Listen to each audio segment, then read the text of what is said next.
ये तो 15 का प्याज अगर 15 ही मंडी में बिक रहा है तो क्या कमा रहा हो 3 कुछ महीने नहीं ना, मेहनत पिछले करके। साल तो किसान के जेब से गया हुआ है ना, इसीलिए तो मैं कह रहा हूँ अब तक 50 लेंगे और 30 रुपए अब के और 20 रुपए पिछली बार के कर लेना तो 12-15 रुपया खर्चा किसान को बैठ ही जाता।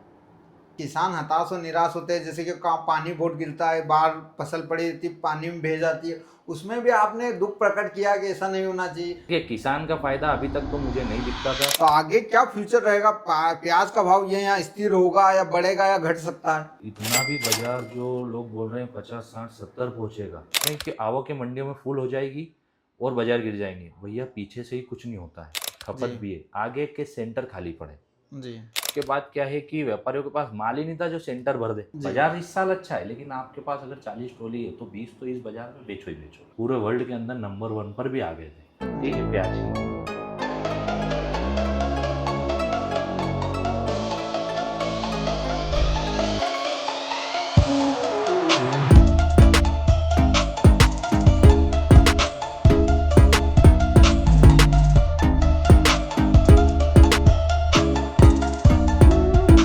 सक्सेस बुक के एक और किसान हितैषी एपिसोड में आपका स्वागत है व्यूअर्स का। और आज अपन रतलाम मंडी के व्यापारी भाई भी है वो, और एक क्रिएटर भी है जो किसान के हितों में वीडियो बनाते हैं, फैजान भाई। और बात करें उनके चैनल की तो उनका चैनल का नाम है मंडी अपडेट्स रतलाम के नाम से उनका चैनल है। अब अपन भैया से बात करते हैं, भैया से पूछते, भैया जय जवान जय किसान। सबसे पहले तो आपका इंट्रोडक्शन दीजिए हमारे व्यूअर्स। मैं रतलाम का रहने वाला हूँ, मेरा नाम है फैजान। मैं प्याज और लहसुन दोनों का काम करता हूँ, साथ में वीडियो कंटेंट क्रिएटर हूँ, वीडियोस भी बनाता हूँ। किसान हित की जितनी बात होती है, मुझसे जितनी मैं कर सकता हूँ उतनी आवाज़ उठाता हूँ, उतनी बात मेरे चैनल द्वारा रखता हूँ। जी भैया, बहुत कम व्यापारी ऐसे होते हैं जो किसान हित की बात करते हैं, उनको सिर्फ अपना हित दिखता है। पर आप ऐसे पहले मेरे को व्यापारी दिखे हो कि जो किसान हित की बात करते हो, किसान की दुख तकलीफ को समझते भी हो, इसका कारण क्या है मुख्य? पहले कंटेंट क्रिएटर ही था मैं एक तरह से, बाद में व्यापारी बना। शुरुआत मैंने जो की थी, हालांकि व्यापार से जुड़ा हुआ था लहसुन प्याज सोयाबीन के, लेकिन इतने बड़े स्तर पे नहीं। अच्छा, आप मंडी में वीडियो बनाने आते आते आपका जुनून आ गया कि व्यापार भी अपन नहीं, करें? पहले शुरुआत में तो मैं कहता हूँ व्यापार से ही जुड़ा था। लेकिन फिर बाद में मैंने सोचा कि नहीं, वीडियोस वगैरह बनाने चाहिए कुछ, और जो है किसान की समस्याएं जो मुझे दिखती थी उस पर मुझे मतलब बहुत अंदर से गिल्टी फील होता था। किसान को जब भाव नहीं मिलता था उसका मुंह छोटा सा हो जाता था, उसमें बहुत सारी चीजें थी। जैसे कि मैंने देखा, मैं प्याज की लाइन से जुड़ा हुआ था शुरू से, थोड़ा हल्का फुल्का छोटा मोटा व्यापार भी शुरू किया था। तो जब मैंने 17-18 में देखा कि यार गांव से जो खरीदी होती है ना, अब किसान तक तो खबर ही नहीं रहती है आज का मंडी का भाव क्या है, और रहती भी है तो वो पूरा अपडेटेड नहीं रहता है कि कल क्या खुलेगा। अगर कोई न्यूज़ आ रही, मान लो बॉर्डर खुल गई, 2 दिन तक किसान को खबर नहीं है। गाँव से जो 20 रुपये का माल है, जो 15 का था, अगर 20 का हो गया 2 दिन के अंदर, तो 15, 14, 15 में लोग उठा रहे हैं, है ना। किसान तक कोई फायदा नहीं पहुंच रहा है। मंडी बंद है अगले दिन, तो किसान माल लेकर के आ जा रहा है, उसका इतना खर्चा हो रहा है यहाँ से वहाँ तक आने में, कौन सी मंडी में कैसा भाव मिल रहा है, ये सब चीज़ें किसान को पता नहीं रहती थी। और वो जब मतलब उनका नुकसान होता था, तो वो उस चीज़ को देखते हुए मैंने सोचा कि नहीं, कंटेंट बनाना शुरू करें और किसान को हर तरह से अपडेट रखें। फिर साथ ही साथ कुछ चीज़ें जो सामने आती है कि ये गलत हो रहा है, ऐसा नहीं होना चाहिए, तो वो मेरा दिल करता है कि मैं वो बातें रखूँ। कई वीडियो मैंने आपके देखेगा, किसान हताश और निराश होते हैं, जैसे कि पानी बहुत गिरता है, बाहर फसल पड़ी रहती, पानी में भेज जाती है, उसमें भी आपने दुख प्रकट किया कि ऐसा नहीं होना चाहिए। तो मंडियों में ऐसी कौन सी सुविधा होनी चाहिए जो करनी चाहिए मंडी में? मंडी देखिए धीरे धीरे अपडेट होनी चाहिए, क्योंकि मंडी जो है, अगर सरकारी मंडी है तो किसान के लिए है, ठीक है। मंडी प्रांगण जो है वो किसान के लिए। मंडियों में धीरे धीरे सुविधाएं बढ़ती जानी चाहिए, क्योंकि मंडी को प्रॉपर टैक्स मिल रहा है, ठीक है। कैसे मिल रहा है? किसान फसल ला रहा है, वहाँ पे फसल बिक रही है, व्यापारी टैक्स दे रहा है। अगर मंडी को टैक्स मिल रहा है तो उसे अपनी सुविधाएं बढ़ानी चाहिए। जैसे कि रतलाम मंडी ने थोड़े समय के अंदर आप देखा जाए तो शेड बनाए, डोम बनाए, व्यवस्थाओं को बढ़ाया है। उससे क्या है कि किसानों को माल बिकने वगैरह, जैसे बदनावर मंडी हम देख रहे हैं, वहाँ पर पानी आता है तो वहाँ पर समस्या नहीं होती क्योंकि डूम बने। वैसे ही रतलाम मंडी भी धीरे धीरे अपडेट हो रही है। तो ये जरूरी है, क्योंकि फिर जो अचानक बारिश हो जाना और किसानों का प्याज खुले में रहना, अब हर आदमी तो पूरी तैयारी करके लाएगा नहीं मौसम के हिसाब से। कोई एक तिरपाल ले आया, कोई नहीं लाया, तो माल बिक जाता।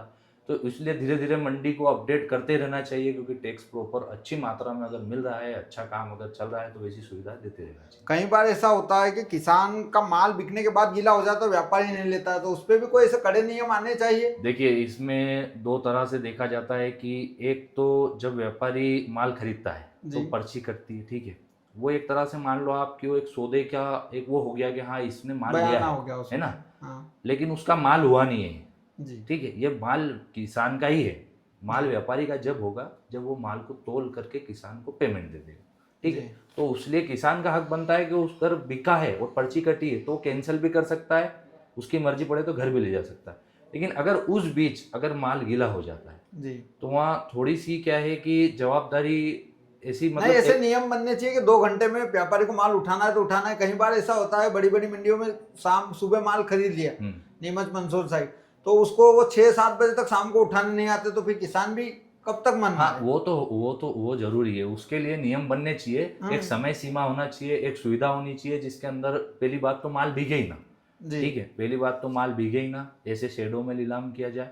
दूसरी चीज है कि एक नियम हो कि इस किसान इतने समय में तोल करके फ्री हो जाए, क्योंकि 65-60 किलोमीटर, अरे 80 किलोमीटर से रतलाम मंडी में हमारी मंडी में किसान आता है दूर दूर से, तो उसके लिए ऐसे नियम बनाने चाहिए। और हालांकि यहाँ तो मतलब रतलाम मंडी जिस प्रकार से चल रही है ना, यहाँ पे कोई ज़्यादा मतलब ऐसी अलग प्रकार की राजनीति ऐसा कुछ भी नहीं है। यहाँ पे मतलब इतनी अच्छी गुडविल है किसान और व्यापारी के बीच में कि ना आपने सुना होगा कि यहाँ कोई चक्का जाम या कुछ हंगामा हो रहा है। किसान भी खुश है, व्यापारी भी खुश है, एक दूसरे से मतलब टर्म्स इतने अच्छे हैं इनके, गुडविल इतनी अच्छी है कि कोई भी अगर मसला होता है तो हल कर ले। एक्चुअली फैजान भैया, जो प्याज का भाव है वो कैसे तय होता है? उत्पादन की वजह से होता है या सरकारें तय करती है, व्यापारी तय करते हैं? देखिए, प्याज का भाव तो क्या है कि पहले ये सब चीजें रखी जाती थी। पहले तो लोग कहते थे सावन में बाजार नहीं बढ़ता, ठीक है, सावन में प्याज का बाजार ठप हो जाता है, लेकिन अब उल्टा हो रहा है। अब के सावन में 8 रुपए की तेजी आ गई है, जहाँ 20 से 22 रुपए का बाजार था, 30 से 32-33 रुपए तक नासिक पहुंच गया। तो क्या है कि ये बाजार अब चलने लगा है हवा से। बाजार नेफेड की खबर आ जाए तो उससे बन जाता है, बाजार बांग्लादेश अगर एक्सपोर्ट की खबर आ जाए तो उससे बन जाता है। जैसी हवा चलती है ना वैसा बाजार बनता है। इस साल कम उत्पादन की हवा है, ठीक है, कि उत्पादन कम है, माल कम है, तो बाजार बनता जा रहा है। तो इसका एक कारण क्या है कि रतलाम मंडी इतनी फेमस हो गई प्याज के? अभी 2-3 सालों में जो रतलाम मंडी में प्याज की आवक बढ़ी, उसका कारण क्या है? कारण ये है कि यहाँ पर जो काम होता है ना वो पूरा नासिक जैसा होता है, अच्छा। है ना। नासिक की मंडियों में जैसे खुला माल आता है, माल खरीदने के बाद में फिर वो पैक होता है, उसी तरह से यहाँ पर माल आ रहा है और उसी तरह से काम हो रहा है। अब क्या हो रहा है कि व्यापारी अट्रैक्ट होते हैं, जो आड़ती हैं, जो बाहर से माल खरीदने के लिए यहाँ पर एमपी में आते हैं, वो उन्हें दिखता है कि यार हम कट्टों में माल आ रहा है, जहाँ वहाँ से बेहतर उन्हें लगती है रतलाम मंडी, क्योंकि उन्हें खुला माल देखने को मिल जाता है कि हम खरीद क्या रहे हैं, हाँ माल कैसा है। तो वो अगर आते हैं तो डिमांड बढ़ती है, बाजार बढ़ते हैं। तो अन्य मंडी से कभी 2 रुपये रतलाम मंडी टाइट बिक गई तो फिर आवकें यहाँ पर बढ़ने लग जाती है, और धीरे धीरे करके लोगों को एहसास हुआ तो यहाँ पर 80-80, 100-100 किलोमीटर दूर से व्यापार किसान आने लगे माल बेचने। तो इसके पेमेंट का मेथड क्या रहता है? कैश होता है कि क्या? यहाँ पर कैश पेमेंट दिया जाता है, हाथों हाथ माल तुलते ही किसान को नगद प्राप्त करा देते हैं। अच्छा, प्याज का हो, लहसुन हो, कुछ भी? हाँ, प्याज हो, लहसुन हो, कोई सी भी फसल हो, अगर यहाँ पर बिक रहा है, कोई धान बिक रहा है, प्याज लहसुन बिक रहा है, तो उसका नगद भुगतान होता है। और मैंने सुना ईमानदार भी है सब व्यापारी, तो बहुत बढ़िया है, बहुत तो बढ़िया इसीलिए किसान भी व्यापारी बढ़िया है, तो ही तो धीरे धीरे मंडी आगे बढ़ती गई। तो जहाँ 10-15 हजार कट्टे के पते नहीं थे, आज वहाँ पर 50-60 हजार कट्टे इंदौर के बराबर आते हैं। तो व्यापारी और किसान दोनों बढ़िया है, तभी इतना काम बढ़ा। अड़द के लिए जो आते हैं माल खरीदने, वो कहाँ से आते हैं? और अपने जो व्यापारी है रतलाम के लोकल जो माल खरीदते हैं वो कहाँ भेजते हैं? देखिए, ऑल इंडिया सप्लाई होता है, मात्र महाराष्ट्र को छोड़ करके लगभग 90% यहाँ से एमपी से माल जाता है। यहाँ तक कि पहले जहाँ एक्सपोर्ट में डिमांड सिर्फ बांग्लादेश की बनती थी, अब तो ऐसा हो गया है कि अन्य और देशों के लिए भी यहाँ से एक्सपोर्ट के लिए माल खरीद रहे हैं लोग। जी, एक्चुअली जो नेफेड खरीदती है सरकारी संस्था जो प्याज, उसमें किसान का फायदा है या नहीं है? देखिए, किसान का फायदा अभी तक तो मुझे नहीं दिखता था। सरकारी संस्था जो नेफेड एनसीसीएफ प्याज की खरीदी करती थी, वो कुछ इस प्रकार करती थी कि वो क्या करते थे कि नासिक वाले, महाराष्ट्र वाले ज़्यादातर उन व्यापारियों को टेंडर देख करके उनसे खरीदारी कराती थी, है ना। तो उसमें क्या है, बाहर कुछ न्यूज़ नहीं आती थी कि कितना माल लेंगे, कब लेंगे। अब वो एक मतलब छुपा दबा काम चलता था जिसमें वो माल खरीद करके स्टॉक कर लेते थे। अब उसमें उल्टा नुकसान ये होता था कि जब बाजार बढ़ते थे तो उनको इन्फ्लेशन कंट्रोल करना रहता था, क्योंकि आम आदमी तो 20 रुपये मंडी में प्याज क्या हुआ वो रोड पे आ जाता है और प्याज महंगा हो गया, लहसुन महंगा हो गया, तो वो क्या करते थे कि फिर आगे सेंटरों पर माल छोड़ छोड़ के बाजार को दबा देते थे। हल्का माल उनका सेंटरों पर छोड़ दिया और बाजार को दबा दिया। अब इस साल उन्होंने क्या किया कि उनकी थोड़ा सा बदलाव किया, उन्होंने बीच में से व्यापारी को ही काट दिया जी। सरकार ने कहा नेफेड एनसीसीएफ को कि भाई साहब आप प्याज डायरेक्ट महाराष्ट्र की मंडियों से खरीदो, एमपी से तो नहीं खरीदा उन्होंने, ऑफिशियली बता रहा हूँ मैं, है ना, ऑफिशियली एमपी से तो नहीं लिया, ऑफिशियली उन्होंने महाराष्ट्र से खरीदी शुरू करी। फिर उन्होंने क्या किया कि डायरेक्ट कुछ 25 एक केंद्र चुने, मंडियाँ चुनी कि डायरेक्ट आपका लाइसेंस है जिसमें आपको टैक्स भी नहीं लगेगा जी, आपको जाना है और माल खरीदना है जी। अब व्यापारी तो चिड़ में था ही कि हमारा तो पत्ता कट गया। अब उसमें क्या हुआ कि उन्होंने जब प्याज खरीदने गए तो उन्होंने रेट खोला, भैया अगर मान लो शुरुआत में जो भी 15-16 रुपए, तो व्यापारी वहाँ पर 17-18 रुपए माल ले रहा था। फिर उन्होंने 18 किया तो 19 में व्यापारी नहीं चाह रहा है नेफेड खरीदे। नहीं, व्यापारी भी नहीं चाह रहा। दूसरी बात ये व्यापारियों को नीचे मजबूती मिल रही है ना भैया, उसे तो पिलर मिल गया एक के यार 18 में तो ये खरीद रहे हैं, फिर डर की इस बात का 19-20 में हम लेते हैं, तो उन्हें माल इन्होंने लेने ही नहीं दिया लगभग। अगर ये 2 लाख मीट्रिक टन का इनका लक्ष्य था और इनको पूरा 1 महीने के अंदर करना था, तो इन्हें 1 महीने के अंदर 20,000 मीट्रिक टन भी प्याज नहीं मिला जी। वो कारण यही रहा, फिर बढ़ते बढ़ते ये 2335 तक आ गए। अब 31 जुलाई इनकी लास्ट डेडलाइन थी जी कि भैया प्याज खरीदना है और ख़त्म करना है इसका स्टॉक, फिर बाद में जैसा होगा बाजार बढ़ेंगे तो इसके कंट्रोल हम करते रहेंगे। अब क्या हुआ कि 31 जुलाई लास्ट थी, लेकिन 2335 इन्होंने रेट खोला, मंडियों में 25 रुपये प्याज बिकने लगा जी। अब माल तो खरीदना था, फिर इन्होंने क्या किया कि एक सिस्टम बनाया, नया रूल बनाया, ग्रेड यूआरएस करके एक ये क्वालिटी खरीदने, मतलब उसको नाम दिया कि ग्रेड यूआरएस, हाँ कि ग्रेड यूआरएस क्वालिटी अपन खरीद सकते हैं जी, है ना, हल्की क्वालिटी। तो ये हल्की क्वालिटी का माल लेने गए, तो फिर इन्होंने सोचा कि यार हल्की क्वालिटी का माल लेना ही है तो थोड़े से और भी रास्ते खुल गए जो आप समझते हैं वो अपन खुल के कह नहीं सकते। तो इधर से एमपी से भी माल महाराष्ट्र की ओर जाने लगा जी, व्यापारी की खरीदी हुई। अपन ये नहीं कह रहे हैं उन्होंने एमपी का माल खरीदा, अच्छा इन्होंने डायरेक्ट व्यापारी से ही लेना पड़ा, वो कहाँ से भी लिया उन्होंने। लेकिन कुछ ऐसा हुआ कि जब ये नया नियम आया तब एमपी से डिमांड बढ़ने लगी, नासिक वाले आए, लपक के गोल्टा गोल्टी 15-16 में खरीदी गई, 8-15 दिन उसका काम चला। लेकिन महाराष्ट्र में क्या हुआ कि एक तो होता क्या है कि जैसे ईस्ट इंडिया कंपनी जब भारत आई थी उसने क्या किया था कि लड़वा के, मतलब फूट डालो राजनीति करो वाला काम किया और उन्होंने लड़वाया आपस में और राज किया। वैसे ही कुछ कंपनियां ऐसे ही करती है आज भी। तो महाराष्ट्र व्यापारी नहीं, महाराष्ट्र के किसानों ने आवाज उठाना शुरू कर दी। महाराष्ट्र के किसानों ने ये नहीं पूछा कि ये माल कहाँ जा रहा है, कौन ले रहा है इसको। जो नासिक के व्यापारी अगर ला रहे हैं एमपी से तो ये कौन ले रहा है इसको, ये नहीं पूछा उन्होंने ये कहा कि नहीं ये माल हमारे यहाँ नहीं होना चाहिए, हमारे यहाँ खुद का माल है, ये माल हमारे यहाँ क्यों आया जी, ठीक है। और एमपी का किसान क्या देखिए, मतलब सोच देखिए आदमी की, एमपी का किसान आज क्या सोच रहा है कि साउथ की फसल, नासिक वाले भी सोच रहे हैं साउथ की फसल खराब हो जाए, तो ये एक दूसरे से लड़ने में लगे हुए हैं। इनके पास ये सवाल नहीं है कि ये माल कौन खरीद रहा है, इसका क्या करते हैं, कब बेचते हैं और क्यों बेचते हैं। जबकि इनकी नेफेड एनसीसीएफ की खरीदी ना भी होना तो कोई फर्क नहीं पड़ेगा बाजार को, 1 रुपया भी नहीं बढ़ता है बाजार जी। ये तो ठीक है कि अब की ये डायरेक्ट मंडियों से खरीद रहे हैं तो थोड़ा बहुत हवा बन रही है और हवा से थोड़ा बहुत बाजार चल रहा है, नहीं तो अभी तक इनको 2025 तक इनकी खरीदी से किसानों को कोई फायदा नहीं हुआ है जी। और ये क्लेम करते हैं कि किसानों के लिए हम खरीद रहे हैं। नहीं, वो तो सरकार को जवाब नहीं देना पड़े प्याज इतना क्यों बढ़ गया, उसलिए खरीदते थे ये। और मैं आपसे ये पूछना, नेफेड जो है इस बार उस बार जैसे कि आपने जो बताया व्यापारी वर्ग को वो होता था वगैरह, जो आपने अभी अगले वीडियो में, तो अब मेरा ये कहना नेफेड से अगर व्यापारी को अब नुकसान हुआ ये नियम लाने से नया के फायदा हुआ? मेरे हिसाब से तो कहीं व्यापारी, पहले एक व्यापारी को फायदा हो जाता, अब हर व्यापारी को फायदा हुआ कि उसको बेस मिल रहा है कि नीचे? हाँ नहीं, ये तो क्या है कि जो टेंडर मिलता था जिनको जी, जो नेफेड तो एक व्यापारी को मिलता है हाँ, वो कुछ को मिलता था हाँ। लेकिन अब ये है कि चलो अब बेस बना है तो ₹1-2 की तेजी छोटे व्यापारी भी कर सकते। जबकि देखो ₹1-2 की तेजी इनकी खरीदी से नहीं आ रही है, ये सिर्फ हवा से आ रही है। बेस बन रहा है, ठीक है, उसने बोल दिया 2300 रुपए में हम खरीदेंगे तो व्यापारी 25 में खरीद रहा है। तो आपने बताया अभी थोड़ी देर पहले के 20 रुपए प्याज आते हैं तो आम जनता सड़कों पर आ जाती है, पर आम जनता को ये पता नहीं है कि जब 20 रुपए किसान का प्याज बिकता है तो मार्केट में 50 रुपए जब प्याज बिकता है, जब किसान का प्याज 10 रुपए बिकता है तो जब जाके मार्केट में 20-25 रुपए बिकता है। तो किसान तो बेचारा घाटे में ही है ना। किसान तो घाटे में। मेरी बात सुनिए, ये अभी इस साल प्याज के भाव आ गए, जी। अभी सारे न्यूज चैनल वाले सक्रिय हो गए हैं। जो दलाल मीडिया है, ये पहले जब 5 रुपए 7 रुपए बिकता है, ये कहीं नहीं दिखाती हाँ, है, यही तो बोल रहा हूँ। और उसके बाद जब 20 25 30 रुपए के बाजार कभी आ जाते हैं, तो ये सब एक्टिव हो जाते हैं, प्याज के दाम में लग गई आग, ऐसा वैसा। लेकिन इन्हें ये नहीं दिख रहा है कि पिछले साल किसानों ने 2-2 रुपए भी प्याज बेचा। 15 रुपए तो खर्चा आता है किसान को पैदा करने में, रखने में। बिल्कुल, इन्हें दिखता है सिर्फ उत्पादन होने तक का खर्चा जोड़ते हैं। ये जो गोडाउन है, उनमें बिजली जल रही है, जो माल खराब हो रहा है, जो किसान खुद का समय उसको दे रहा है दूसरी फसल को छोड़ करके, वो सब इन्हें नहीं दिखता है। अगर ये सब इंक्लूड कर लेना तो 12-15 रुपया खर्चा किसान को बैठ ही जाता। ये तो 15 का प्याज अगर 15 ही मंडी में बिक रहा है तो क्या कमा रहा है 3 महीने में? पिछले साल तो किसान के जेब से गया हुआ है ना, इसीलिए तो मैं कह रहा हूँ अब तक 50 लेंगे और 30 रुपए अब के और 20 रुपए पिछली बार।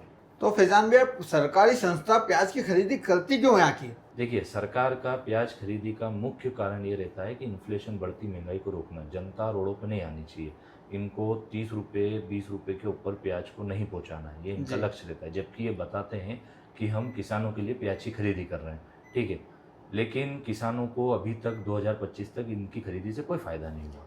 अब जो है ये क्या करते हैं कि बाजार जब बढ़ते हैं, ये क्या करते हैं, इनके स्टॉक को बड़े सेंटरों पर, जबकि ये चाहें तो वैन वगैरह दूसरे माध्यम से गरीब लोगों में प्याज को पहुंचा सकते हैं, है ना, लेकिन बीपीएल के माध्यम से राशन कार्ड पर दे सकते हैं। लेकिन ये क्या करते हैं, बड़े बड़े सेंटरों को तोड़ने का काम करते हैं।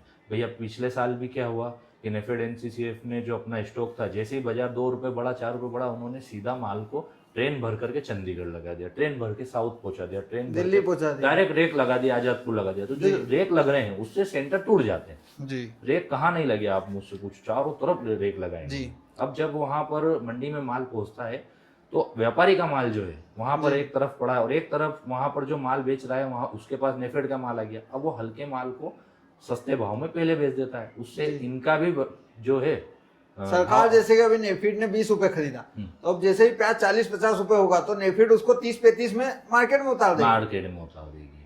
ये सस्ता माल जब ग्राहकों के पास पहुंचेगा, वो व्यापारी का माल पूछेगा ही नहीं जी। तो ये स्पेशल जो बड़ी बड़ी मंडियों में है, जो नेफीड का माल रखते हैं, तो वहाँ कुछ व्यापारी ऐसे जो नेफीड उनको माल बेचता है कि इनकी खुद की फर्म? नहीं, खुद की फर्म नहीं है। तो डायरेक्ट जो व्यापारी है वहाँ पर, जो जिनकी शॉप है आगे बड़ी बड़ी मंडियों में, सेंटरों पर, उनके पास ही डायरेक्ट पहुंचा देते हैं कि भैया ये माल है, इसको बेचना है आपको जी। इस बार अगर भाव की बात करें प्याज की, तो हमेशा भाव प्याज का जुलाई महीने के बाद ही क्यों बढ़ता है? इसका भी तो कोई कारण? जुलाई के बाद बढ़ने का सबसे बड़ा कारण तो ये है लोकल में जो फसल होती है उसका खत्म होना जी। पूरे भारत के अंदर चारों तरफ आजकल कहीं नहीं ऐसा क्षेत्र बच रहा है जहाँ फसल नहीं हो रही, हर कहीं प्याज की फसल हो रही है। रेयर बहुत कम इलाके होंगे जहाँ नहीं हो रही। अब वो लोकल जो माल चलता रहता है उनका, वो खत्म होता है जुलाई बाद। उसके बाद में फिर डिमांड बनती है तो एमपी और नासिक से, सिर्फ ये 2 क्षेत्र रह जाते हैं जो पूरे भारत को सप्लाई जारी रखते हैं अगले 6 महीने दिसंबर। और दूसरे राज्यों में इतने क्वांटिटी में किसान प्याज की खेती नहीं करते, इतनी नहीं होती है जैसे कि अभी अलवर में होगी, साउथ में लगा हुआ है माल, वहाँ होगी, लेकिन 1-2% किसान है ना वहाँ, बहुत कम। हाँ, बहुत कम क्वांटिटी में माल होता है। एमपी और नासिक सबसे बड़ा बेल्ट है जी। इसके अलावा फैजान भैया, मेरा ये कहना है कि जैसे आज रतलाम मंडी का प्रेजेंट में क्या भाव चल रहा है, हल्के माल का, अच्छे माल का और गोल्टी माल का प्याज में? देखिए, गोल्टा यहाँ पर बिक रहा है एकदम एवरेज क्वालिटी भी गोल्टा होगा तो 18-20 से कम नहीं बिक रहा है। गोल्टी छर्री 16-17 रुपए तक बिक रही है, एकदम छर्री बारीक, ठीक है। उसके बाद में अब जो गोल्टे से ऊपर मिनी मीडियम मिक्स माल है, एवरेज माल 22 रुपए तक, और मिनी मीडियम गोल्टे माल 24 रुपए 25 रुपए तक बिके हैं। ये 2 दिन से मंडी बंद है, मैं शुक्रवार की बात कर रहा हूँ। 25 से 27 में मीडियम मोटे मिक्स एवरेज, और 28 से 29 में सुपर माल मीडियम, और मोटे 30 से 32, एक्स्ट्रा सुपर में एक्स्ट्रा सुपर वीआईपी 33 33.5 तक भी बिका है। तो आगे क्या फ्यूचर रहेगा? प्याज का भाव ये यहाँ स्थिर होगा या बढ़ेगा या घट सकता है? देखिए, अभी हाल फिलहाल में तो इतना भी बाजार जो लोग बोल रहे हैं 50 60 70 पहुंचेगा, है ना, और वो प्याज रख करके बैठे हैं, और अगर उनके पास सुपर क्वालिटी है तो 50 40 50 की सोच उनकी फिर भी ठीक है आगे के लिए, है ना। दूसरी बात ये कि जो 60 70 80 रुपए तक सोच के बैठे हैं, इतना बाजार बनना नहीं है, क्योंकि इतना भी माल कम है, लेकिन इतना भी माल कम है नहीं, ठीक है। ये आवक जो है अभी, जैसे बाजार अभी 5-7 दिन के अंदर बना है ना, सावन के अंदर ही बना है बाजार, और लोग सोच रहे हैं कि सोमवार से बाजार वापस डाउन देखने को मिलेगा। 25 से 30 का बाजार तो परमानेंटली हो ही गया जी। अब सोमवार से लोग सोच रहे हैं कि बाजार वापस डाउन देखने को मिलेगा, नहीं मिलेगा कल से। उसकी वजह क्या है कि लोग सोच रहे हैं कि आवकें मंडियों में फुल हो जाएगी और बाजार गिर जाएंगे। भैया पीछे से ही कुछ नहीं होता है। यहाँ पर 2 दिन से मंडियाँ खाली थी, कल खुलेगी भी तो बहुत से बहुत 500-700 ट्रैक्टर रतलाम में या 60-70 हज़ार कट्टे इंदौर में, बहुत से बहुत नहीं तो इतने भी नहीं आएंगे मेरे ख्याल से। ठीक है, इतनी आवकों से कुछ नहीं होता है, खपत भी है। आगे के सेंटर खाली पड़े जी। मायने क्या रखता है, पीछे की मंडियां नहीं, आगे के सेंटर भी मायने आगे डिमांड है भैया, आगे भी डिमांड है। और अगर वो सेंटर भरे होते ना जी, तो बात मानी जाती कि बाजार गिरेगा। बाजार गिरने के भी चांस नहीं है। दूसरी बात ये कि बाजार को कंट्रोल देखिए स्टॉकिस्ट नहीं करता है। स्टॉकिस्ट के पास तो अगर उसने 20 में प्याज उठाया है तो अगर 40 हो भी गया है तो उसे 50 का लालच है जी। वो क्या करेगा कि 50 में बेचेंगे, 60 में बेचेंगे, वो अभी माल नहीं बेचेगा। कब निकालेगा वो निकालेगा, है ना। बाजार बिगाड़ते हैं ट्रेडिंग वाले जी। जो व्यापारी रहते हैं, जो 20 गाड़ी 25 गाड़ी रख लेते हैं अपने गोडाउनों में और 8-10 दिन में तेजी मद्दी करते हैं। अब क्या होता है, पिछले साल व्यापारियों ने इतनी मार खाई है, इतनी मार खाई है, बाजार बिल्कुल नहीं बढ़ा। अब इतने घाटे में है प्याज में पिछले तो हाथ ही नहीं डाला इस बार। तो इस बार क्या है कि आदमी जो 20 गाड़ी की हिम्मत रखता है ना वो 2 गाड़ी रख रहा है। अब अभी 8 दिन में जो तेजी आई है उसके बाद क्या है कि व्यापारियों के पास माल ही नहीं था जो सेंटर भर दे। अगर माल होता तो वो सेंटर भर देते। अब सेंटर भरा ही नहीं है तो बाजार वहाँ आगे भी बना हुआ है और यहाँ भी बना रहेगा।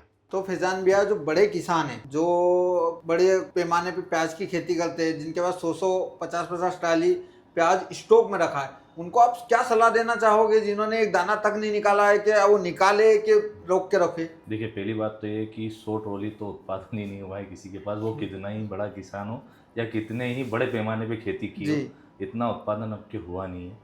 देखिए, मैक्स से मैक्स अगर ज़्यादा से ज़्यादा कोई 30-40 ट्रॉली वाला बड़ा किसान है या अगर उसने आसपास का भी खरीद के रख लिया हो, है ना, तो उस किसान को हाल फिलहाल में अगर प्याज खराब हो रहा है, अगर सड़ रहा है जो माल, उसको निकालना चाहिए। दूसरी बात ये कि अगर सुपर माल भी है ना, तो बाजार देखिए टूटने और बढ़ने में बहुत सारी मतलब ऐसी चीज़ें होती है कि अचानक कुछ भी हो जाता है। ठीक है, भाव सुबह उठ के सुनो तो क्या आज इतना कम हो गया। हाँ, भाव आने होते हैं, जैसे गेहूं के भाव आने थे, यूक्रेन युद्ध से गेहूं के भाव आ गए भैया, एक्सपोर्ट चालू इंडिया से हो गया, तो एक साल गेहूं के भाव 3000 पार कर गए, जबकि अनएक्सपेक्टेड था, तो भाव आ भी जाता है। गेहूं और लहसुन और प्याज और इनमें जमीन आसमान का फर्क है। गेहूं तो एक स्थिर चीज है, 2 साल रख सकते हो, लेकिन नहीं, उसमें वही तो मैं कह रहा हूँ कि उसमें मतलब इतनी तेजी एकदम व्यापारी और किसान एक्सपेक्ट नहीं करता है कि आ जाएगी, लेकिन आने होते हैं तो दूसरे देशों से भी फर्क पड़ जाता है। कोई युद्ध कहाँ पे असर डाल सकता है।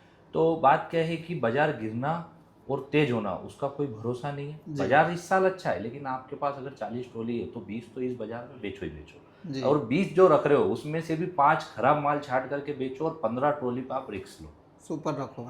सुपर माल रखो, लेकिन रखो थोड़ा बहुत जरूर, क्योंकि पिछले साल के 20 इस साल के 30 के साथ में 50 करके निकालना है जी। अभी क्या है, पिछले साल जैसा उत्पादन नहीं है। अगर जहाँ किसान की 2-3 ट्रॉली बेच रही थी, अभी 1-1.5 बेटी है, तो उसे 30 के बाजार मिल रहे हैं तो 15 का पैसा हाथ में आ रहा है जी।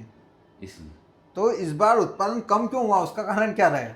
कारण तो देखिए बहुत बड़ा ये है कि उत्पादन कम होने का कारण ये है कि आजकल नई नई जो कंपनियां आ रही है जी, है ना, प्याज बीज के अंदर। अभी मैंने देखा कि इतना सफ़ेद प्याज रतलाम मंडी में नहीं आता था जी, बहुत सारी ट्रॉलियाँ आ रही थी। मैंने उनसे पूछा कारण क्या है, भैया महाराष्ट्र से मंगाया था डायरेक्ट जी, और ये ऐसा हो गया। मैंने फ़ोन लगाते फ़ोन ही बंद आ रहा है, उसका बात ही नहीं हो पाती, क्या बोले, भैया उससे ले लिया था, भैया उस कंपनी का ले लिया था। तो जो एक तो बीज जो है वो कहीं फेल हो रहे हैं। दूसरी चीज़ ये कि एमपी के किसान जो है वो नासिक वालों से थोड़ा बहुत उन्हें सीखना चाहिए और मतलब अपडेट होते रहना चाहिए। ये नहीं कि सिर्फ फसल लगा दी और छोड़ दी और दवाइयों पे निर्भर हो गए। फसल को किस तरह से लगाना है, उसको कैसे रोप तैयार कर रहे हैं, वो क्या उनकी खासियत है, वो क्वालिटी कैसे बना रहे हैं, तो उसमें हम थोड़ा पीछे हैं। फिर बीज सही नहीं चुन पाते हैं तो उससे फ़र्क पड़ता है। बीज ये है कि सस्ता मत चुनो, अच्छा ही चुनो, कम बहुत बढ़िया। हाँ, ये भी है। एक तो ये चीज़ है कि सस्ता मत चुनो, अच्छा चुनो। और दूसरी बात ये कि एक वो जो अभी ट्रेंड चल रहा है कि मतलब जैसे कि गिफ्ट वगैरह में और इसमें मतलब लालच में उलझ जाता है और वो चीज़ लगा देता है। कहीं से भी किसी गांव का नाम सुन लिया कि भैया, मैंने देखिए ऐसे भी लोग देखे हैं कि जिन्होंने मतलब इस कंपनी का, ये हमारे पास भैया घर का प्याज, घर का बीज है, ये घर का आप तैयार करा हुआ ले लो, और उन्होंने ले लिया। अगले साल उन्होंने जिन्हें बेचा है ना, जिन्होंने बेचा उनका ही प्याज वैसा नहीं हुआ जैसा पिछले साल था। तो एक दूसरे पे भरोसा करके भी ले लेते हैं और लगा देते हैं किसान।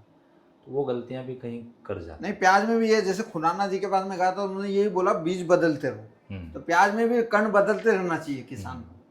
अच्छा, उत्पादन तो फिर भी इतना ज़्यादा कम नहीं है, देखिए जी। ठीक है, एकदम बिल्कुल कम नहीं है कि बाजार आगे जा कर के हमें अक्टूबर नवंबर में एमपी में प्याज ही नहीं दिखे, जी है ना। नवंबर छोड़ो, दिसंबर में भी प्याज दिखेगा। जी लेकिन हाँ, ये है कि फ़र्क पड़ा है। देखिए खेती का जैसा कि आप बता रहे हैं कि किसान जो है अब ज़्यादा बढ़ाते जा रहे हैं, उत्पादन जी। कम बैठा है लेकिन खेती रकबा बढ़ प्याज रहा की है। रकबा बढ़ता जा रहा है। अच्छा, जी दूसरी चीज़ ये है कि सोच ये एक दूसरे को, दूसरी फसल वाले गालियाँ देते हैं, प्याज वाले इतना उत्पादन कर लेते हैं, इतना रकबा बढ़ा देते हैं हर साल। जी भैया उत्पादन बढ़ाना चाहिए किसी चीज़ में। अगर हम आगे हैं, अगर हमारे यहाँ से जो प्याज का एक्सपोर्ट होता है, जी एक समय पर हम पूरे वर्ल्ड के अंदर नंबर 1 पर भी आ गए थे, ठीक जी है, प्याज के मामले में। तो अगर हम प्याज का इतना बड़ा व्यापार हिंदुस्तान से इतनी मात्रा में एक्सपोर्ट करते हैं और नहीं, इतना इतना पैदा माल कर होता है, सकते हैं, पैदा हमारे कर पास सकते हैं, तो क्षमता है। उसको हमें बढ़ावा देना है, सरकार को बढ़ावा देना चाहिए। ये नहीं कि आप रकबा कम करो, जी उत्पादन कम करो। और सरकार को ये सुविधाएं देनी चाहिए कि कभी अगर बाय चांस बाजार नहीं मिलता है, एक्सपोर्ट में डिमांड नहीं होती है, और अगर प्याज ज़्यादा उत्पादन हो गया, तो वो मतलब ऐसे समर्थन मूल्य पे वगैरह पे खरीदी करो और किसान को नुकसान ना हो। जबकि ये ना हो कि उल्टा किसान को कह दे कि आपने रकबा क्यों बढ़ाया, जी उत्पादन ज़्यादा हो गया उसके कारण। उत्पादन तो ज़्यादा बढ़ाएंगे या आप आपकी निर्यात नीति ठीक करो ना। निर्यात नीति कैसी होनी चाहिए सरकार की, जैसे कि अभी ओमान से कुछ डील हुई थी अभी, है ना, जी इम्पोर्ट एक्सपोर्ट को लेकर। उसने ठोक दिया कि भैया आपको भी हमारे से इतनी खजूर लेनी पड़ेगी, जी ठीक है, इतना मीट्रिक टन माल आपको लेना ही पड़ेगा। जी अमेरिका ने अपना ठोक दिया था कि भैया ये खरीदो ही खरीदो, आपको खरीदना ही है ना। तो वो क्या है कि दूसरे देश दबाव बना सकते हैं, तो अपन बांग्लादेश पे नहीं बना सकते क्या हमारा प्याज खरीदना पड़ेगा। जी लेकिन एक्चुअली मेरा ये कहना है, किस किस देश में एक्सपोर्ट होता है अपना पे? अपना प्याज जैसे कि अपने ये गल्फ कंट्रीज जी और श्रीलंका है, जी मलेशिया है, नेपाल है। जी तो ज़्यादातर तो जो है बांग्लादेश, नेपाल, श्रीलंका, मलेशिया, इधर माल अपना जाता है।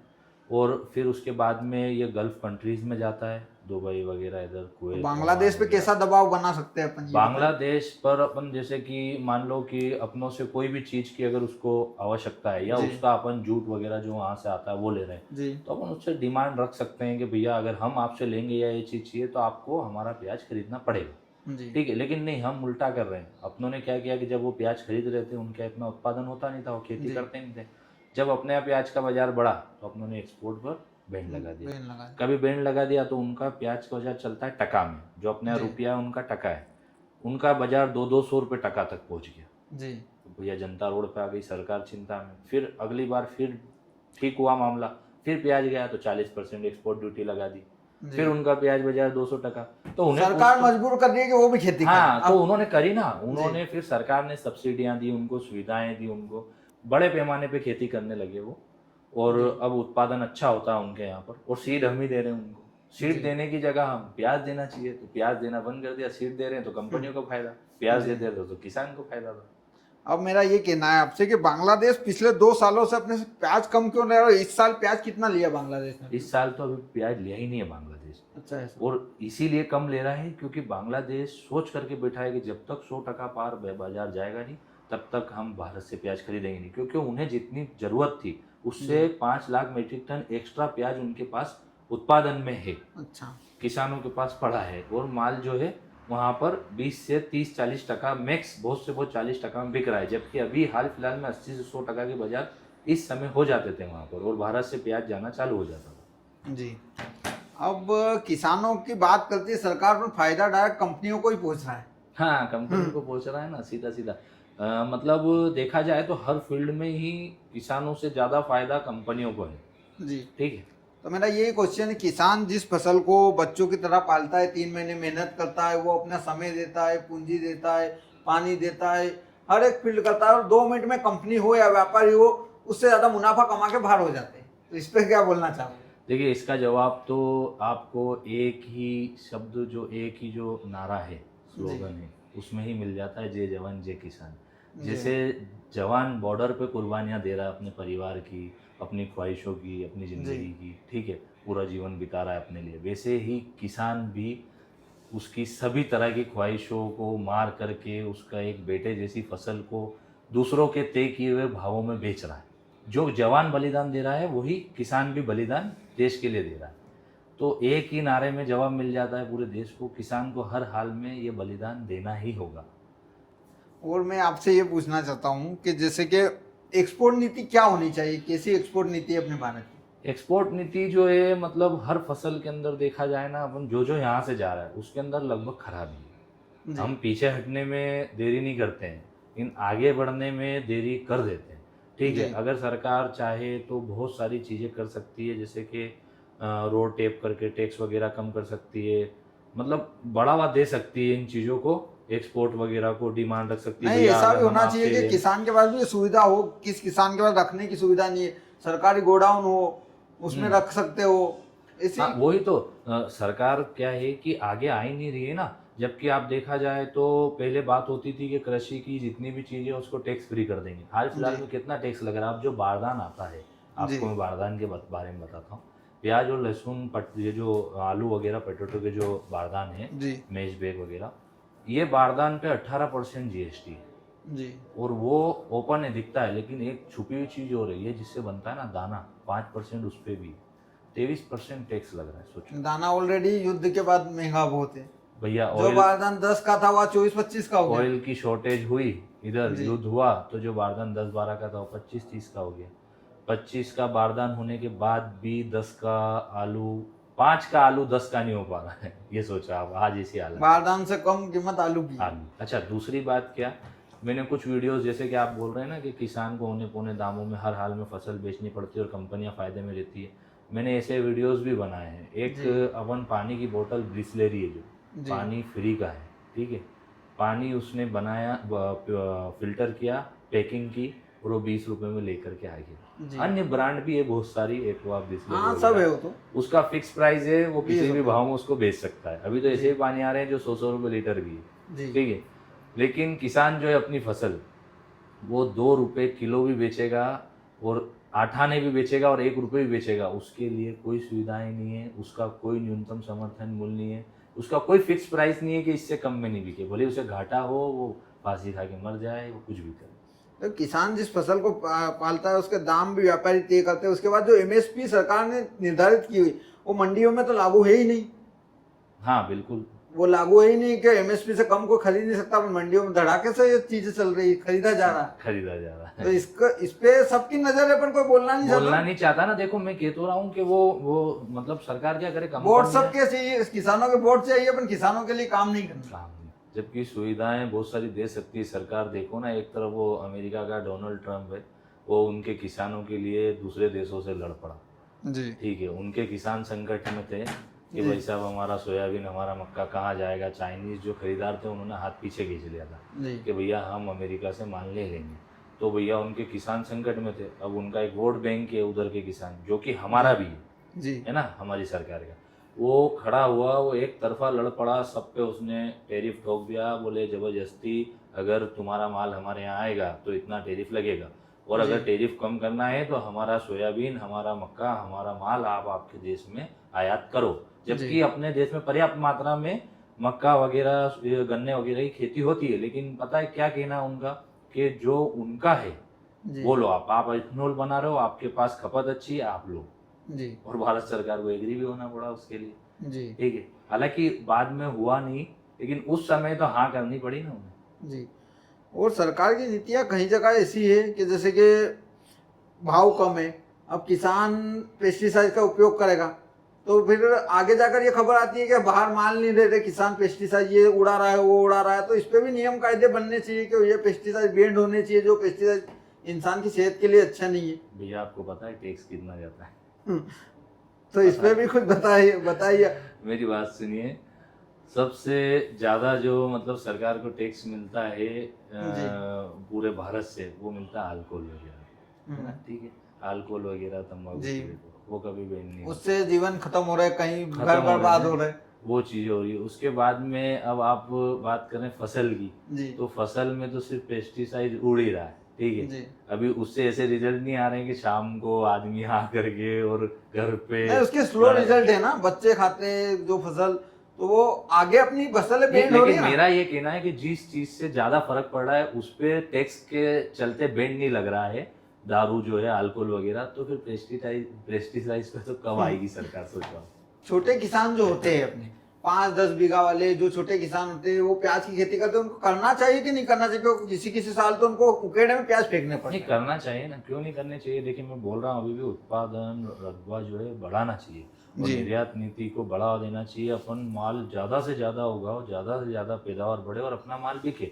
जी। लेकिन बात क्या है कि एक समय के हिसाब से कि भैया अपनों को आगे कैसा बाजार दिख रहा है, मतलब मैं इसीलिए वीडियोस बनाता हूँ वीकली, आगे का भविष्य भी बताता हूँ कि बाजार कैसा रहेगा, कैसी स्थिति बनेगी। ऐसी कोई मतलब भविष्यवाणी नहीं, लेकिन स्थिति के हिसाब से जी। कि अगले साल कैसा रह सकता है, तो वो सोच समझ के एक लिमिट के अंदर कि भैया अपन इतना माल अच्छे से उगा सकते हैं। ऐसा नहीं कि अपनों ने सब में ही लगा दिया और वो फिर आप संभाल नहीं पा रहे हो हाँ, ये उसको, भी। उसकी खेती सही से नहीं कर रहे हो और माल खराब निकल रहा है और फिर उसको बेचो और फेंको वाला काम करो हाथों हाथ। माल ऐसा उगाओ कि आप उसको रख सको, चाहो तो आप 100 ट्रॉली का उत्पादन करो, चाहो तो 2 का करो, आपके लेकिन पास क्वालिटी बनाओ। क्वालिटी बनाओ, आपके रखने की जगह होनी चाहिए। रखने की मान लो जगह 8 रुपए ये जब उत्पादन निकला जब, तो फिर मजबूरन किसान के पास जगह नहीं होगी तो 8 में ही करते हैं ना, बेचना पड़ेगा। करते हैं लोग, इतना उत्पादन कर लेते हैं, उनके पास जगह ही नहीं है, जैसे ही माल निकला उसको बेचना पड़ता है उनको।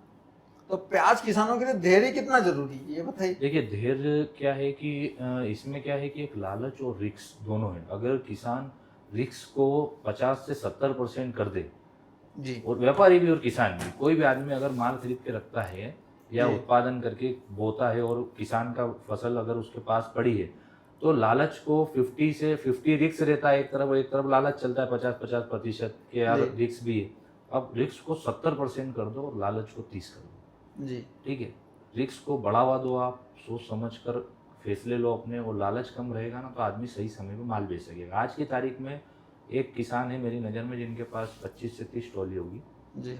उनका लालच हमेशा 90% रहता है और रिस्क उनके दिमाग में 10%। जी। ठीक है बलवान वो शरीर से, लेकिन उनकी सोच भी बलवान है। जी। ठीक है, उनको रिस्क की टेंशन ही नहीं है कि बाजार क्या जाएगा। उन्होंने कई बार बाजार नहीं, बहुत किसान ऐसे रहते हैं जिन्होंने एक निश्चित टाइम कर लिया, अगस्त के बाद जुलाई, जुलाई के बाद इस तारीख को बेचना है, भले 5 रुपए हो या 100 रुपए हो। हाँ देखिए मेरे पास बहुत सारे ऐसे फ़ोन आते हैं और बहुत सारे मिलते भी हैं। कभी जी। मैं माल खरीदता हूँ जिनका, और वो बात करते हैं बैठ करके, फैजान भैया इतना माल बेच दिया, इतना रखा है। तो वो बताते हैं कि देखो ऐसे ऐसे इतनी ट्रॉली बेच चुके हैं, फिर इसी समय पे इतना निकाल देंगे, आपका क्या कहना है। मैं कहता हूँ वो भी बात मानते हैं वो। तो जी। वो जो 10 ट्रॉली है जिन्होंने 3 ट्रॉली शुरुआत में भैया हल्का माल था, गीला गीला बेच दिया, वजन के पैसे आ गए अपने। जी। ठीक है, 60 ट्रॉली रखी, 2 ट्रॉली गोल्टा अब बेच रहे हैं। जी। ठीक है, 3 ट्रॉली फिर कह रहे हैं कि 2 1 ट्रॉली बेच देंगे 15-15 दिन में, और 3 ट्रॉली आगे नवंबर तक, अक्टूबर नवंबर तक रखेंगे। तो उनकी सोच बहुत अच्छी है मेरी नज़र में। वो अपना जो लागत लगाई वो शुरू में ही बाहर कर लेते, फिर धीरे धीरे। लागत तो बाहर नहीं होती शुरू में, लागत तो बाहर नहीं होती। लागत तो मतलब बहुत बढ़ गई है भैया, मतलब खर्चे बहुत बढ़ गए हैं। अपन सिर्फ बीज और इनका भाव लेकर के अगर कैलकुलेट कर लो तो अपनों को भी लगेगा कि 5-7 रुपया प्याज 15-20 में बिक रहा है, लेकिन हकीकत यही है कि 10-12 रुपए से कम में किसी को प्याज नहीं पड़ता है। 15 रुपए हो बढ़ जाएगा। ही जाता है आगे जाकर। क्या लगता है फैजान भाई आपको, नवंबर तक क्या बाजार रहेंगे, क्या उठापटक हो सकती है? एक अंदाजा, आप एक आंकड़ा बता दो कि इतना इतना जा सकता है प्याज। देखिए मैं भविष्यवाणी तो भविष्यवाणी करता नहीं, हूँ। एक आपके अनुभव के और आधार पे। अनुभव भी देखिए इतने साल मैंने बिता नहीं दिए कि मुझे इतना अनुभव हो जाए कि मेरे अनुभव के अनुसार मैं बड़े बड़े जो इस फील्ड में बैठे हैं, जो अभी वीडियो देख रहे हैं, उनको मैं बता पाऊँ। लेकिन हाँ मैं इतना जरूर कह सकता हूँ कि जो स्थिति चल रही है, जिनका मैं निरीक्षण करता हूँ, जिन चीज़ों को मैं मतलब समझता हूँ, डेली बाजार कैसा चल रहा है इतने सालों से, जिनको मैं देख रहा हूँ कि अब ऐसा होता है, इस समय ऐसा होता है, तो उस हिसाब से देखा जाए तो बाजार आगे 30-40 रुपए का हाल फिलहाल में तो पक्का है जो रहेगा, बनेगा। लेकिन 50 रुपये भी प्याज का बाजार छू सकता है, वो भी नवंबर तक। जी। ठीक है, सितंबर बाद तेजी बनेगी, जी। फिर एक बार भले ही यहाँ पे बाजार एक बार रुके या 2-4 नीचे आए, उसका मैं कुछ नहीं कह सकता, लेकिन बाजार आगे एक बार तेजी दिखा के जाएगा। जी। इसके अलावा मैं ये पूछ रहा हूँ, नेफिड कब तक खरीदी करेगी? नेफेड तो उसका एक लक्ष्य है भैया, सरकार ने कह दिया 2 लाख मीट्रिक टन खरीदना है, तो उसको पूरा करना है उसको। बस आगे जब इन्फ्लेशन, जब महंगाई बढ़ेगी, प्याज के अंदर भाव बढ़ेंगे तो कंट्रोल करेगा। तो इसका तो आज लक्ष्य पूरा हो जाए तो ये आज बंद कर दे, और नहीं हुआ तो अभी चलाए भी। तो ये कहना है अभी कितना % खरीदी हो गई नेफिड की? नेफेड की खरीदी लगभग ये समझो कि 70 से 80 हजार मीट्रिक टन की आधा माल गई। हो गया लगभग। आधा माल के लगभग हो गया है, लेकिन हल्का माल बहुत है जो ग्रेड यूआरएस के तहत उन्होंने लिया है। जी। हल्का माल नेफेड के पास बहुत है जो टिकेगा नहीं।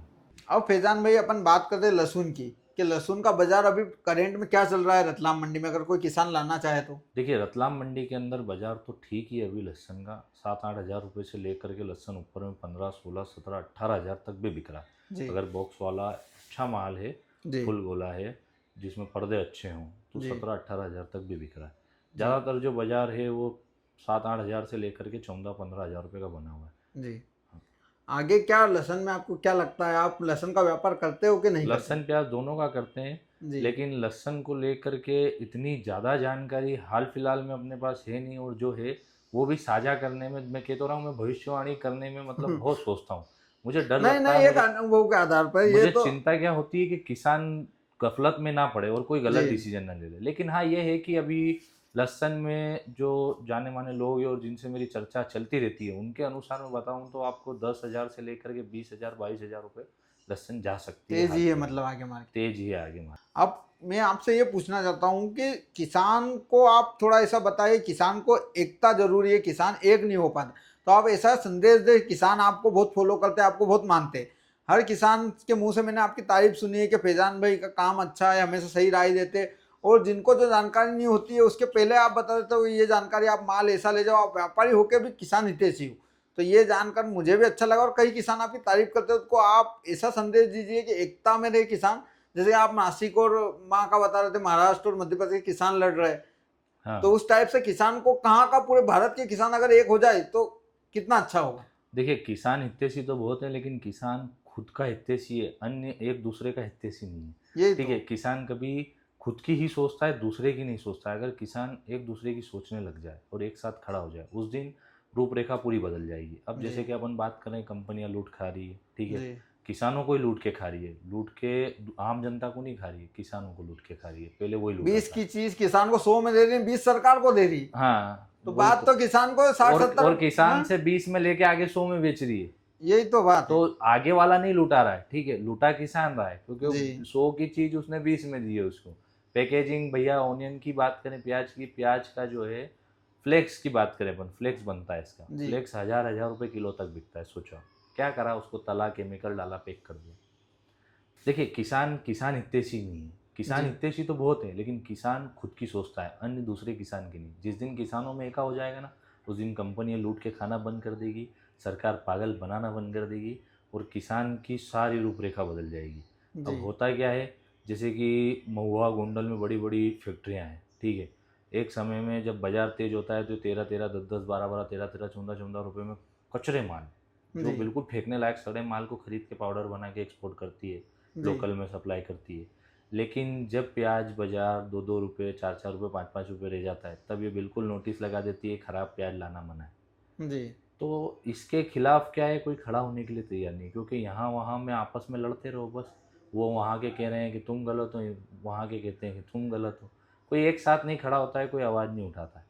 तो जिस दिन आवाज़ उठाई और एक साथ मिल के उठाई, उस दिन रूपरेखा बदलेगी। अब मैं जो है, मैं बात करता हूँ किसान की, सुबह अगर मैं चाहूँ तो मेरे पास नेफेड या फिर एक्सपोर्ट की कोई भी न्यूज़ आई है, तो मैं खुद माल 5 गाड़ी खरीद के, भैया मेरी इतनी कैपेसिटी है, एक दिन में 5 गाड़ी खरीद लूँगा, 10 गाड़ी भी खरीद लूँगा, फिर उस न्यूज़ को बताऊँ। लेकिन नहीं, पहले ही मैं वीडियो बना करके उस न्यूज़ को बता देता हूँ कि ऐसा हो सकता है और कई बार हुआ है जी। और उसके बाद मेरी खरीदी करता हूँ, ताकि क्या है कि देखिए बाज़ार जो है, अगर मैं माल लेने गया, मेरे साथ में 2 बंदे मुझसे और पूछेंगे, मेरा भी सर्कल होगा, फ्रेंड सर्कल होगा, अगर मैंने किसी को बताया चीज़ हुई है, किसान को ही नहीं पता है, कोई गांव में गया 2 गाड़ी का सौदा करके आ गया। पहले ऐसे ही होता था, किसानों तक खबर पहुंचती नहीं थी, और 20 का माल किसान 15-17 में बेच देता था। आज की तारीख में किसान इतना अपडेट है कि गांव से व्यापारी खत्म हो गए। धन्यवाद फैजान भाई, जो आपने किसानों के बारे में इतना सोचा, और मेरे एक फ़ोन पे आपने मेरे को टाइम दिया, आपका ये बिजी शेड्यूल में से निकाल के, उसके लिए धन्यवाद। और आगे जाकर आप और तरक्की करें, और आपका चैनल भी ग्रो करे, और इसके अलावा आप जैसे लोग और इस भारत में पैदा हो जो किसानों के बारे में इतना सोचे, व्यापार के साथ साथ जो भला करने की भी सोच रखे। धन्यवाद। धन्यवाद बहुत।